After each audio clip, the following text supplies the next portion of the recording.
Al, can't you take this out when you get close? Yes. It's the 2K Sports pregame show. Hello, basketball fans. I'm Ernie Johnson, welcoming you to 2K Sports. I'm here with Kenny the Jet Smith and Shaquille O'Neal. And the pregame warm-ups wrapping up out in Los Angeles, where it'll be the Lakers going up against the Brooklyn Nets. Checking out Brooklyn, this is their first time facing off this season. Last year, they split the season series at a game apiece. And we'll be watching the big man Brook Lopez in action tonight. Seems wherever he takes the floor, you can always count on him to give you about 20.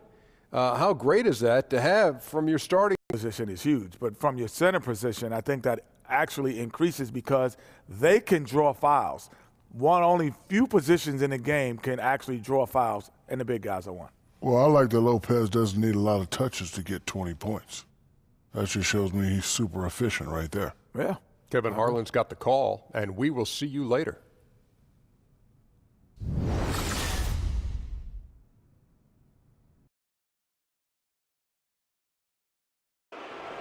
Let's meet the starting lineup for the visiting Brooklyn Nets. At center, Timothy Mozgov. At center, Timothy Mozgov. And now your Los Angeles Lakers starting lineup. At power forward, standing 6'9", number 7.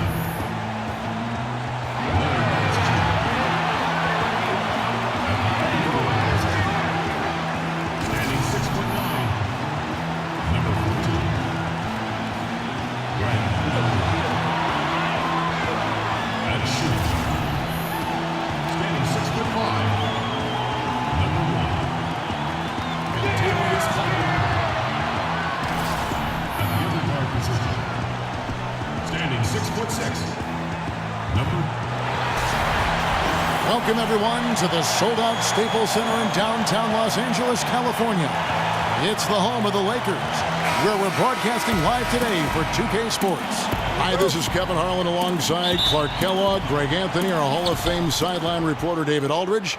And a special treat here tonight. Joining us courtside is five-time NBA champion Kobe Bryant. Kobe, great to see you. Thanks for joining us. No, I appreciate it, man. It's always a pleasure to stop by and help out. We're going to have a lot of fun tonight. I'm sure. Last outing for Brooklyn, they won that game against Phoenix. And just one look at the score tells you all you need to know. They were dominant in just about every area. Yeah, and in that game, we saw a lot of sloppy play from the opposing offense. They coughed the ball up, a lot of unforced turnovers. And that did make things relatively easy for them. You know, it's nice to get a win and not have to work too hard for them. So the Nets starting five. Down low, it's Booker and Mozgov. Then it's Russell, and it's Kilpatrick in at the 2. Kobe, you look at all the former Defensive Player of the Year, and they're almost always big men. You were a 9-time first-team all-defensive selection in the NBA. Do you think guards sometimes get overlooked at the impact they have in a game and a play? Yeah, they definitely do. All the time, huh? I think the bigs have a huge responsibility in protecting the rim, and those things are very easy to measure. Right, block shots and blocks, right, exactly. Rebounding, altering shots or defensive rebounds. For guards, it's tougher.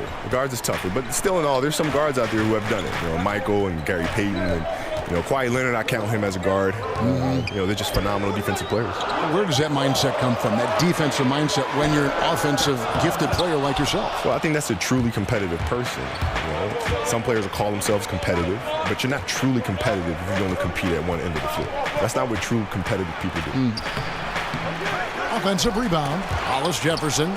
Lopez with the steal. And he was fouled on the way up. 2 free throws now for him. And really, guys, I can't put a ceiling on Ingram. I mean, with his length and his shooting stroke and work ethic, this is a guy who I think has the potential to be truly great. That one falls, so he hits both of them. And the trend around the league, Kobe, is more offense, more three-pointers, certainly spacing, fluid offense. Scoring is up around the league in a measurable way from, it seems like, year to year. Do you like the way this is trending, or do you think the NBA should maybe put a governor on this, harness it in just a little bit? Well, I think it'll swing back to the way, I mean. Do you? Yeah, because the game has gone through that progression before. You know, it's constantly evolving. And so I think you'll see it swing back eventually. You'll have a couple teams that are just big and may have a dominant post player, and all of a sudden you're going inside, and then that team will win a championship, and then the rest of the teams in the league will try to copycat the way the game is played that way. Then things will swing back. So it's just natural evolution of the game, I think. The Nets have gone 3 of 4 from the field to start out the game. And Kobe, you played for a handful of coaches during your career. When you look back on it, was there one coach you wished you could have played for but didn't have maybe a chance to play for? Greg Popovich. That's an easy one for me. Although I did play for him in several All-Star games. Yes, you did. And one particular All-Star game in practice, he came up to me and said, okay, do you want me to just kind of go through like a whatever practice, or do you want me to do the real thing? I said, Pop, you got to do the real thing, because I've been dying to see what really goes on inside these Spurs practices. Oh, my gosh. You got to give us a real practice, man. Yeah. And he did. And Tim just kind of looked at me and he was like, dude, seriously. What are you doing? Come on, you're killing me. So what was a Popovich practice like for you, and how did you try to set the tone? It was high energy, and we moved from drill to drill, and it involved a lot of passing and moving and spacing. And so all of the shooting, it wasn't any individual shooting. All the individual shooting took place within a 5-man offensive structure, of ball movement, of passing and cutting, and all of a sudden your shot comes here in the corner, and then you slide up to the next line, and you dribble, penetrate, and kick it, and then you slide to the next line, dribble, penetrate, kick. Right? So it involves constant movement where you're constantly training and conditioning the body that you're not just going to pass and stand and be a participant. Right? You're going to be involved into that in the action, not going to be a passive participant. Big group substitution here for the Lakers. Zubac is checked in for Lopez. Randall comes in for Larry Nance. Jordan Clarkson, he's checked in for Kentavious Caldwell-Pope. And Ty Lawson subbed in for Ball. And over the course of your career, Kobe, 5 NBA championships. Are there any of those that really stand out among the 5 that you accumulated? The last one, beating the Celtics. That was the hardest one by far to get. Why so? Well, we're going into Boston now with the series tied 1-1. And Boston is absolutely excited about having the split and going home now and having 3 games at home, thinking that the series was not going to come back to LA. And so that was an interesting playing fight for us, and then to go out and get the very next game, just to go down 3-2, coming back to LA, and then to finally pull out that series after being down 15 in the 4th quarter against the Celtics. I get you better than that. Now here's Lynn. He had 19 points in the win against Phoenix. Yeah, excellent work on the boards that night. Always in attack mode, and that allowed him to get plenty of rebounds. And here is Los Angeles now, following the 3-pointer by Brooklyn. Got a piece of it. They retain possession. Randall with the bucket. You just can't let Randall hang around on the glass. I mean, that's how he generates a number of scores, and he does it pretty much every game. 5-second differential between the shot clock and the game clock. Here's LeVert, and the rejection by Zubac. Good on the bucket. They've wasted no time settling into their offense. Yeah, they're lasered in. I mean, really making the most of their possessions. Lawson against Lynn. Lawson kicks to Zubac.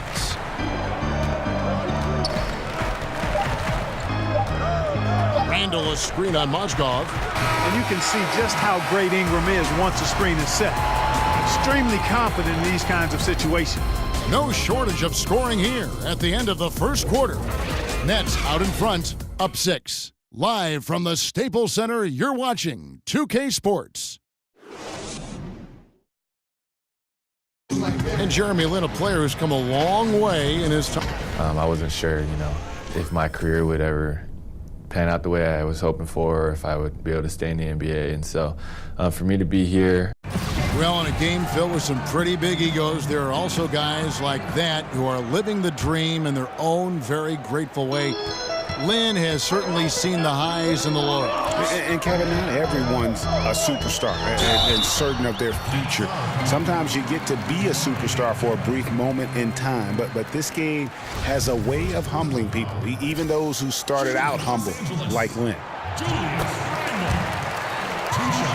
All right, the 2nd quarter beginning in just a moment.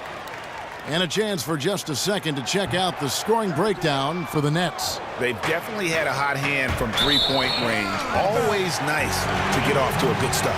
They've been distributing the ball really well tonight, too. I mean, a decent number of assists so far for them. Setting the floor for the Nets. We've got LeVert. Crabbe is out there with Damari Carroll.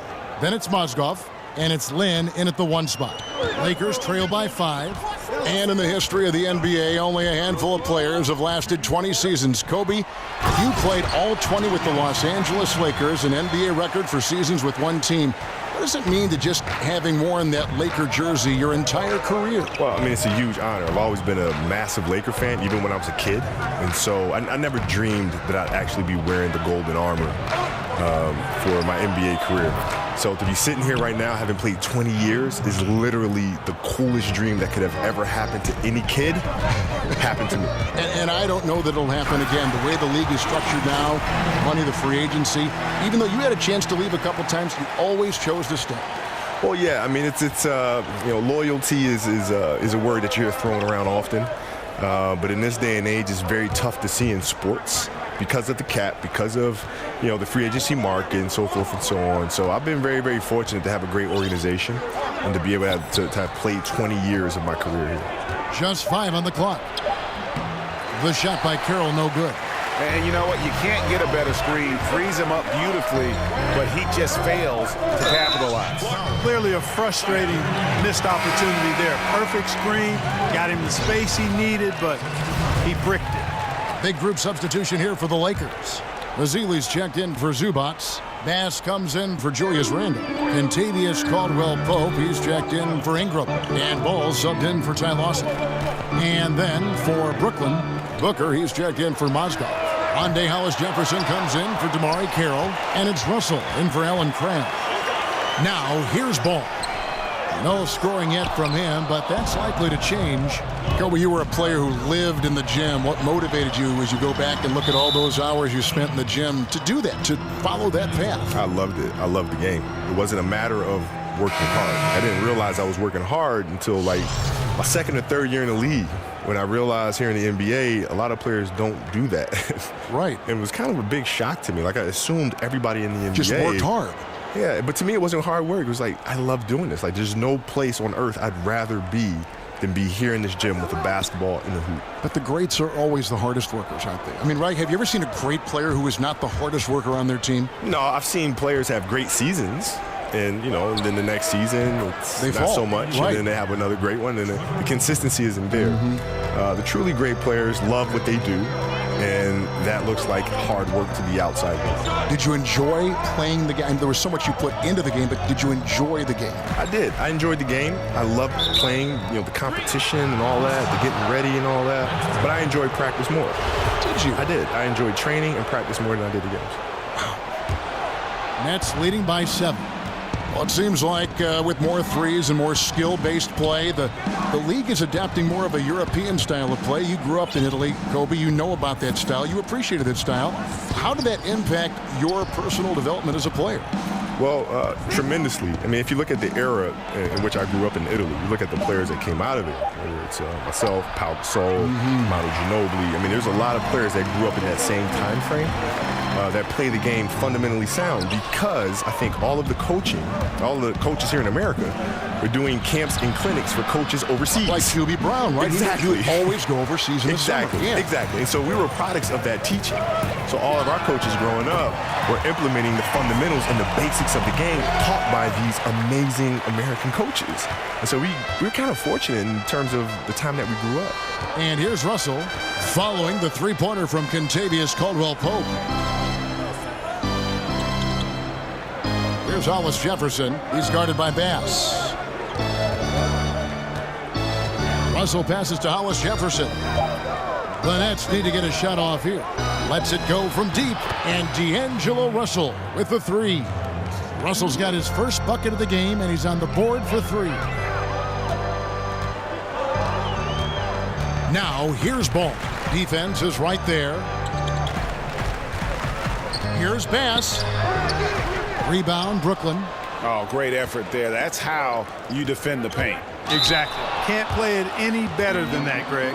And we'd like to thank you for stopping by, Kobe. Hope you come back and join us again. I definitely will. I had a great time, man. Thank you for having me.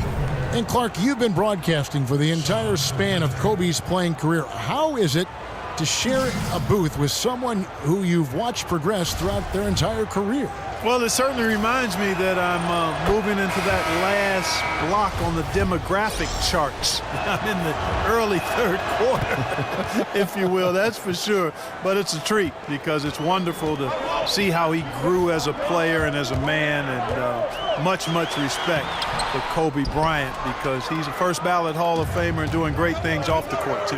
Now, here is Russell, following the miss by Brook Lopez. LeVert the pass to Booker. Over Nance. And again, no good by Brooklyn. Lakers trail by 9. And 2 for 1. That's what they'd like to get right now. That would be ideal, and that's exactly what they'll try to do. They don't need to rush it. Just need to get a quality shot and quickly. Ball kicks to Clarkson. Dishes it to Ball. Tries it from 9. Outside for Caldwell Pope. And again, the Lakers no good.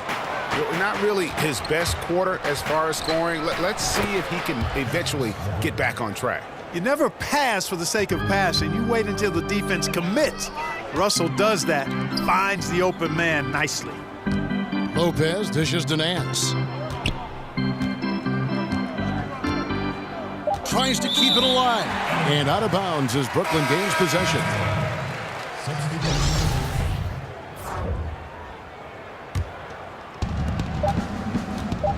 Russell. He doesn't hit that one. And that concludes the first half. Brooklyn ahead as they end the second quarter with a 13-5. Thank you, Kevin. Here with Kentavious Caldwell-Pope. And Kentavious, you guys were getting a lot of offensive rebounds in the first half. How important was that? Oh, man, that is important, man. We got to keep them off the glass. We can't get them second shot. We got an offensive rebound too as well. Get us some second chance at the basket and just keep working hard. Well, you made it work in the first half, KCP. Thanks a lot. Back to you, Kevin. All right, thank you, David. And folks, don't go away after the break. We'll see you right back here for this. And now, the 2K Sports Halftime The first Show. half in the books. This is Ernie Johnson. This is Shaquille O'Neal. This is Ken Smith. Welcome back. Ken, as we break down the action. It's Brooklyn out in front at the half. They lead by 11. And over to Shaq. What do you think about Brooklyn? The three-point shot was their best friend. I agree with the strategy. When it's working, take advantage of it. I don't really like it. Live by the jumper, die by the jumper. But tonight, they're living and they're living good, baby. And over to Kenny, your takeaway on the Lakers. well, they're facing a team that shot very well in the first half. Now, that being said, they probably weren't aggressive enough on the defensive end. That was the difference.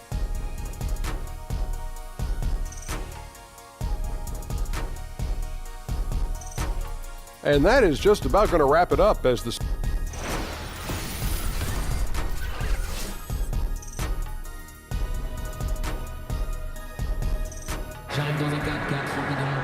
And as we begin the second half, first half wasn't even close, guys, and we'll see if there is a comeback on our hands or more of the same as we get the third quarter started. And Clark, as you watch the game at both the college and pro levels over the years, what has been the biggest change for you in your view of that? Well, you know what, Kevin, there are a couple of things. The athleticism, the real emphasis on training and strengthening the core, meaning from your kneecaps to your sternum. The work that's done to train the hamstrings and quads and glutes and that core area as a place of power, as your center of power, is one of the significant changes I've seen, not just in basketball, but all sports. And it's benefited the athletes greatly and the overall athleticism. And then from a playing standpoint or on the floor standpoint, I think the three-point shot. I think that's been the biggest dramatic change in the game. Ingram and Nance are your small and power forwards. Ball runs point with Kentavious Caldwell-Pope to his side. They're the backcourt. And it's Lopez in at the center position. That's the Laker 5. And you know, Lopez is very much a real threat to drop one in from that range. I mean, he's an excellent shooter for his size. Knocks it loose. One-on-one fast break. That shot by Caldwell-Pope, no good. Another rebound hauled in. They're hitting the glass with a lot of passion. Guys, that's been the key to their lead. I mean, simply put, the effort they've displayed on the glass has been the difference. They've given up a lot of three-pointers here today. And their defensive rotations have been non-existent. And the Lakers call time here. In addition to going over the game plan and making whatever necessary adjustments have to be made, Greg, this timeout also the time for players to get rehydrated or hydrate for the first time with some Gatorade. Plenty of basketball still to be played here, and they have to get recharged. It's a great point. Without proper hydration, a player can completely run out of gas down the stretch of a game. And that's something that none of these guys can afford to have happen. If you're going to battle all the way to the finish, you have got to be hydrated. Russell kicks to Lynn. Picked by Mozgov. Down to 5 on the shot clock. Kept alive. Got a hand on it. Ball size and timing really an asset when it comes to him blocking shots. Lopez passes the ball. And he converts the layup. Ball's got his first basket. The defense left him just a little window to get through, and he just ducked in for the layup. Terrific job. Well, it seemed like destiny. The Lonzo Ball would end up with the Lakers. He found his way to the team he grew up watching. You know, and rarely do you see a team and player be such a perfect fit. But that's the case here. And the pressure will be on Lonzo to succeed in L.A., put a lot of faith in getting to the Lakers. And remember, he turned down workouts from every other team because he wanted to wear that Laker uniform. Lopez outside. Now the dish to Ingram. Shoots over Carroll, and it's Ingram missing. That's good offense. The shot didn't go down, but they'll live with that. And it's Carroll in the corner. Screened by Russell.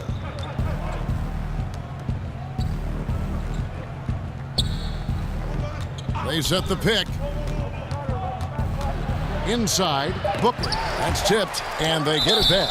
And it's going to be a goaltending call here, so they'll count the bucket. That's a very close call. I'm sure he thinks it's a clean block, but looks like it was on the way down. Here's what the Lakers are going with right now. Zubac is checked in for Lopez. Julius Randle comes in for Larry Nance. And it's Lawson in for Kentavious Caldwell-Pope. And a switch here for Brooklyn. Alan Crabb, he's checked in for Trevor Booker.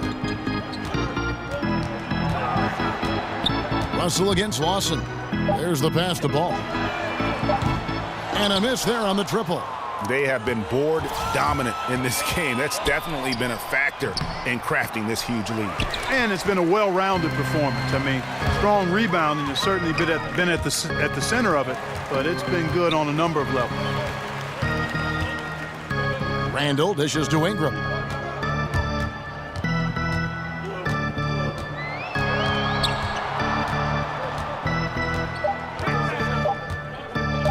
Los Angeles needs to get off a shot here. Ball with the bucket. And Kevin, I really think it's important that shot becomes part of Ball's arsenal.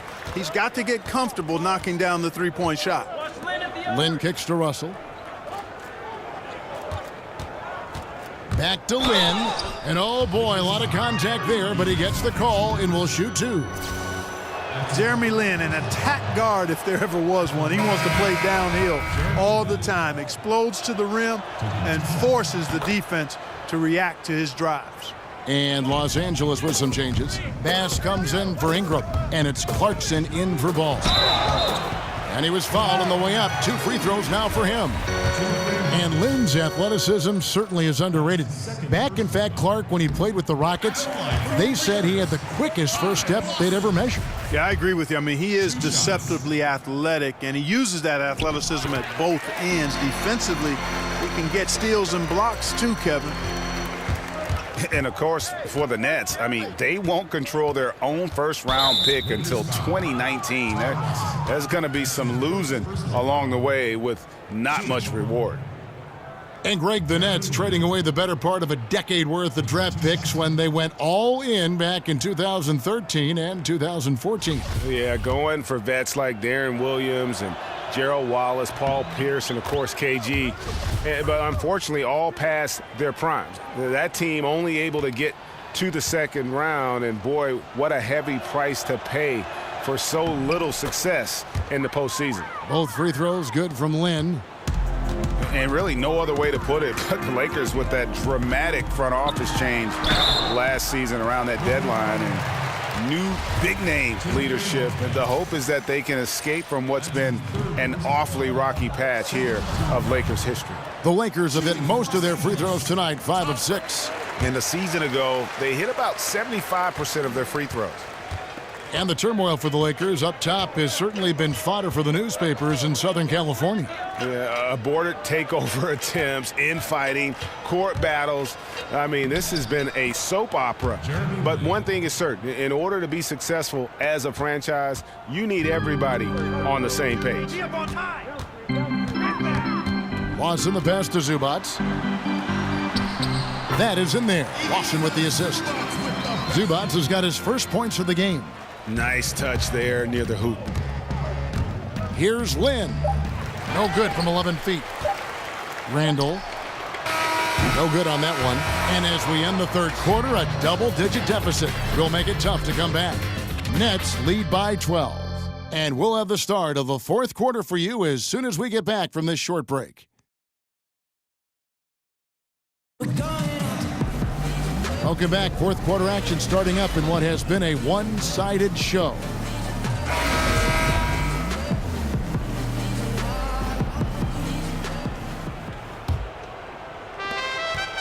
Nets leading by 12. So for Brooklyn now, they've got Mozgov. Hollis Jefferson is out there with Crabb. Then it's Jeremy Lin. And it's Kilpatrick in at the two-guard spot. He's really a reserved and quiet guy, but he'll do anything to help his team. Mozgov with the monster screen. The Lakers shooting poorly, just 35% so far. Lawson drives in. Here's Azili. Here's Randall. And at last, they get one to fall. And you just hate to give up those second chance points. Yeah, those are back crushers. I mean, they really crack your back when you give teams second shots like that. No other way to say it. Flat out bad defense. Didn't even contest the shot. Lucky for them, he misfired on it. Well, Clark, your whole career, you were a fantastic rebounder. Really at all levels you played it. With that in mind, who do you think are some of the best rebounders right now in the NBA? Well, for me, it's all about the consistency of getting rebounds at both ends of the floor, and I tend to lean towards those guys that get a bunch of offensive rebounds. So in that regard, Kevin Love, Hassan Whiteside, Andre Drummond, those guys are tenacious and highly productive on the offensive board. And again, no good by Brooklyn. And, you know, even though they're up, he's been off his game this quarter, having trouble finding the basket. Nets leading by 12. To the paint. Broke loose. Hollis Jefferson, good. And with the physical gifts that Hollis Jefferson has, he plays a lot bigger than his listed height. Timeout called the Lakers. And you look at Karis LeVert, 6'7", about 200 pounds. Clark, what's his best position? I think he's just a player. Combo guard is probably what you would categorize him as. He can handle it, he can pass. He's slim, but I think he can play some small forward too. I mean, this is a guy that I think could be comfortable at 1, 2, or 3 as he continues to develop. And we've got an update here, so let's check in with David Aldridge reporting from the sideline. Hey, Kevin, during that last break, I heard the Lakers coach talk to his team. He does not think they're giving him everything. He said they've been faster to us all night. Loose balls, rebounds, everything. We got to wake up. It's slipping away, and we're letting it happen. We got to seize this game. We'll see if he lit a fire under him, guys. And it's Ingram missing. For Brooklyn, they've gotten 4 of their 6 shots to fall so far here in the fourth. A pretty nice efficiency there. Outside, Lin. Pass to Mozgov. Shot clock at 6. And he finishes nicely on the layup. Mozgov playing with great energy. Surprises the defense with the drive there. They need a good offensive possession. Yeah, they've gone a long time without a bucket. Nance a screen. Ingram kicks to Nance. And they get it, and Nance slams it in. Being aware there, excellent recognition, fantastic playmaking leading to the nice shot. Brooklyn leading by 19. 1:56 left in the fourth quarter. Here's Lin. Another one falls for Brooklyn. And Lynn's jumper is money. Got to throw him off balance if you're the defense. When you don't, he cashes in. Lakers shooting at a 32% clip from the field. They're just not executing. Lopez a screen. Clarkson dishes to Lopez. Good. And amidst the tall timber, he's right at home. Extremely comfortable. Lopez getting it done. Here's Lynn. They set the screen. Pass to Kilpatrick. Pick by Mozgov. Shot off the pick. And it's Kilpatrick missing. And he rushed that one, no doubt about it. The D out of position, you could see the frustration on his face. And this is what they wanted. I mean, to announce their presence in this matchup with authority, very decisive. It can definitely be considered a statement win for Brooklyn. Their hard work on the glass paid off. I tell you what, they're both excellent rebounding teams, and it was a tough battle underneath all game. And I think ultimately that earned the W. And it'll mark their 4th win on the year. Actually, their 5th win on the year. And guys, being in opposite conferences, these teams only meet twice a year. And when it's been a while since you've seen a team like this, it always feels good to take that first game of the season series. That's what they've done here tonight against the Lakers. And you know, guys, what a nice performance it was for D'Angelo Russell. Yeah, and he was relentless, nonstop energy. I mean, he just never slowed down or turned off. Now, here is Lawson. Defense right on him. It's Ingram on the wing. Here's Bass. Brooklyn with the rebound. Their biggest lead of the game was 21. Hollis Jefferson passes to Dinwiddie. Here's Hollis Jefferson. Lawson defending. Carroll against Bass. Kicks it to Dinwiddie. 6 on the shot clock. Back to Carroll. Over Bass. Nice fake there to create the shot, but it's no good. Lawson from outside, and there's the foul. It's on Brandon Bass. That's his first foul. And so it's Brooklyn easily grabbing this one. A resounding victory for them. And Greg in enemy territory, no less. That's exactly right. But with the way they controlled the game and just completely took the crowd out of it, that's how to get it done on the road. And a chance now to send it over to David Aldridge, standing by courtside. David. Thanks, Kevin. Jeremy, it really looked like defense got you guys going tonight and got them off their game. Yeah, I mean, this might have been the hardest that we played, collectively for a whole game in a while. And I think everybody who really stepped out on the floor, they gave everything they had, and it was great to see. Really was telling, Jeremy, how you guys got going. Thanks. Back to you, Kevin. All right, David, great job. Thanks so much. And that'll do it, folks. For Greg Anthony, Clark Kellogg, and David Aldridge, this is Kevin Harlan. Thanks for watching this presentation of the NBA on 2K Sports. See you next time.